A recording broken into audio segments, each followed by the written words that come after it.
the Ohio woman who solved her own disappearance before police did.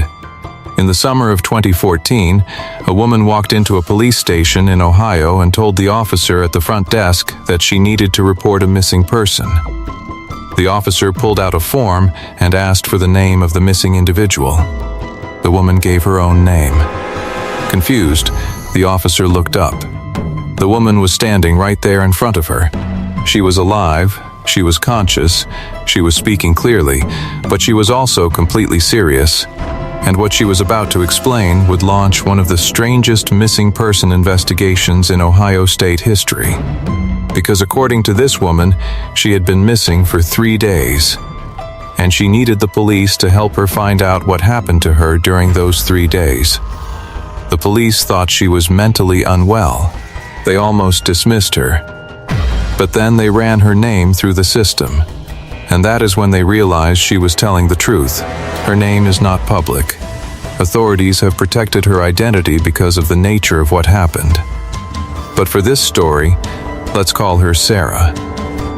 It is close enough. Sarah was a 27-year-old nurse. She lived alone in a small apartment outside Columbus.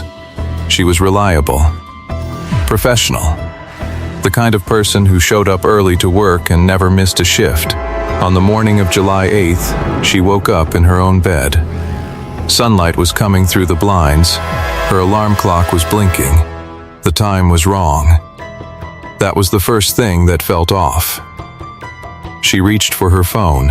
It was dead. The charger was plugged in, but the phone had not been charging. She got up and walked into her kitchen. Everything looked normal, but something was wrong with the calendar on her wall. It was turned to July 11th. 3 days had passed. Sarah froze. She checked her phone again after plugging it in properly. The date confirmed it. July 11th. She had last remembered it being July 8th. She had lost 72 hours. She called her mother. Her mother started crying immediately. She said she had been calling for 3 days. She had filed a missing person report that morning. She thought Sarah was dead.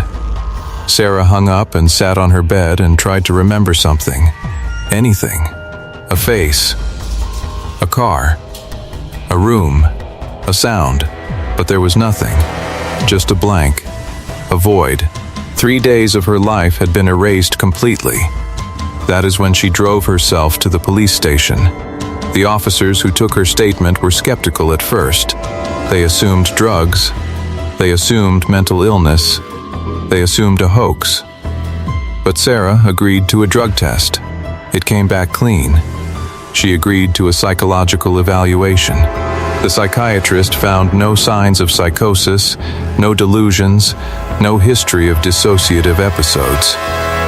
She was, by all measures, a perfectly healthy and rational person who had simply lost 3 days. So the police did something unusual. They believed her, and they started investigating. What they uncovered piece by piece over the following weeks is still deeply disturbing. The first clue came from Sarah's apartment. A forensic team swept the unit. They found fingerprints on the kitchen counter that did not belong to Sarah or anyone she knew. They found a single strand of hair on her pillow that was not hers. Male. DNA testing later confirmed it was from an unidentified individual. They also found something else, something more unsettling. Sarah's closet had been rearranged. Not dramatically, not in a way that someone would immediately notice, but her clothes had been shifted. Some items were in different positions, and one outfit was missing entirely.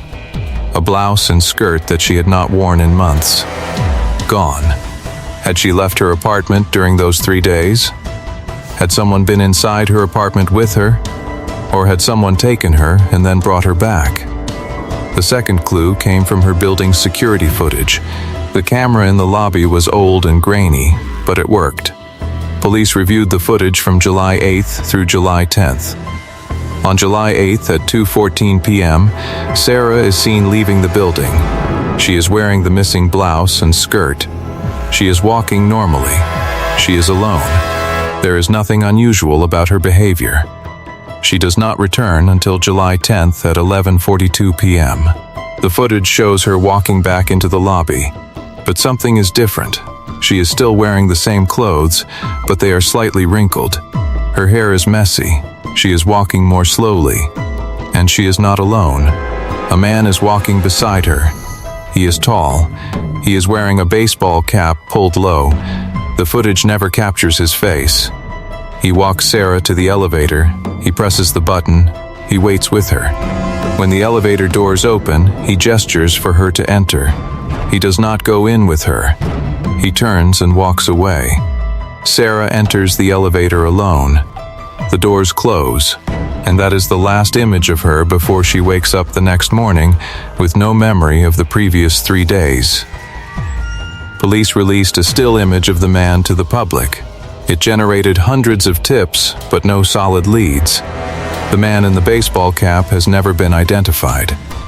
The third and most chilling clue came from Sarah's body. A medical examination revealed evidence that she had been given a substance during the missing period. The exact drug could not be identified because too much time had passed. But the toxicology report showed traces of a compound that experts believed was a powerful sedative, something that could induce amnesia, something that could make a person compliant and suggestible. And there was more. On her left forearm, hidden under her sleeve, was a small, fresh scar. Not deep, not life-threatening, deliberate. It was shaped like a symbol, a circle with a line through it. The police consulted experts in occult symbology. The symbol matched a mark used by certain fringe groups to indicate that a person has been claimed or initiated. Sarah had no memory of receiving this mark. The investigation went on for months. Detectives followed every lead. They tracked her phone records, which showed no activity during the missing days. They interviewed her coworkers, her friends, her neighbors. Nobody had seen her. Nobody had heard from her. It was as if she had simply stepped out of reality for 72 hours and then been placed back into her life like nothing had happened. Eventually, the case went cold. The man in the baseball cap was never found. The source of the sedative was never traced. The meaning of the symbol was never confirmed. But Sarah's case is not unique. There are dozens of documented instances of people losing hours or days and waking up with signs of unexplained experiences. Scars they did not have, clothes that are not theirs, memories that are not accessible but somehow present, lurking just beneath the surface like words in a language they have forgotten they speak. Most of these people never report what happened. They are afraid of being called crazy. They are afraid of being dismissed. They try to move on with their lives. They tell themselves it was a fugue state, a medical episode, anything that fits into a rational worldview. But Sarah did report it. She walked into a police station and asked for help. And because she did, we have a record of something that should be impossible. A woman who vanished. A woman who returned. And a man in a baseball cap who may still be out there. If you ever experience a missing period of time, do not ignore it. Check your calendar, check your clothes, check your body for marks you do not recognize, because Sarah solved her own disappearance. But she never found out what happened during those 3 days. And somewhere, someone knows. Maybe they are waiting for the next person to lose time. Maybe that person is you. Sleep well.